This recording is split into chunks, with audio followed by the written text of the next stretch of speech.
If you've ever renovated a kitchen, you'll know this. The project can survive a late appliance, but if the surfaces of those kitchen top counters don't arrive, everything stops. The cupboards wait, the installers wait, the handover dates slip, and suddenly, just a countertop becomes the most stressful part of the build. Today, in Future 50, we are featuring Kagiso and Wanele Komane, co-founders of Pinnacle Stone. This is a business that sources and supplies stone and porcelain surfaces for homes and luxury living projects, all at different price points that create the finishes that make a space feel complete. Their story starts with a choice many South Africans will recognize. They're educated, smart, and had real options in both corporate and government life, secure roles, a stable income, and a clear ladder for success. And when you come from families that sacrifice deeply for education, that security becomes more than personal. It becomes an expectation. But Kagiso and Wanele chose entrepreneurship, not because it was easy, but because they wanted to build something that outlives them and actually changes lives. The early years were painful. Self-doubt, pressure, slow progress, and moments where quitting would have been a sensible option. But they stayed in the game, and slowly, brick by brick, that effort turned into real operating business, a team, payroll, customers who trust them, and a growing footprint. Today, Pinnacle Stone employs almost 30 people and operates from Johannesburg and Polokwane. Their edge is not only the product.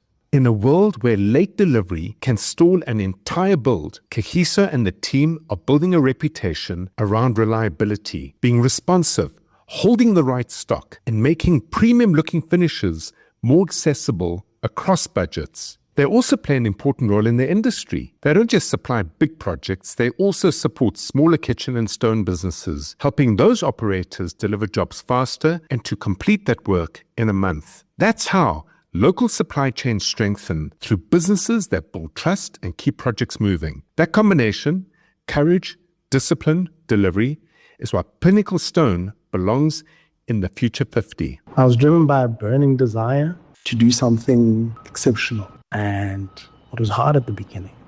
Leaving a job where I was upwardly mobile and bills to pay, kids to take care of. But we were pushed to move because we don't want to be left behind, and you could see that we could make a difference. As you realize, I always ask the owners for a lesson that they can share with all of us. We just pressed on. We faced so many challenges, cash crunches, difficult customers, market uncertainty. I'd say to anyone out there, start and push. Eventually it all subsides, and you will build something. Do you play your hopes or do you play your fears? Fear chases approval. Fear grabs the next shiny opportunity. Fear wants quick relief. Hope is different. An entrepreneur playing their hopes focuses on guarding the downside and opening the upside. To guard the downside, it's only possible if you have good data, the numbers that tell you the true state of your business, and the patience to then build your business slowly and structurally. Complete the last great thing, stabilize it, then add the next layer. That's how you turn effort into value and value into an asset.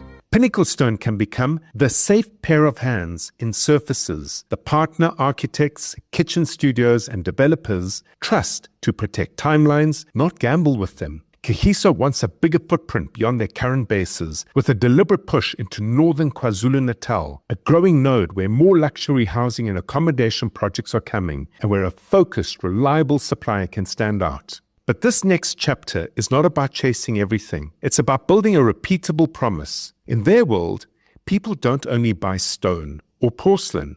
They buy certainty, on time, complete, and exactly what was approved in the spec. Because when finishes are late, the whole project pays for it in stress, penalties, and reputational damage. To reach that future, Pinnacle Stone has 3 structural moves it must make. 1, win the spec before the budget shrinks, because late choices trigger price fights and delays. 2, build a protected range and stock. If you have the right stock on hand in time, you then have the right cash flow to manage that stock and turn it into the next project.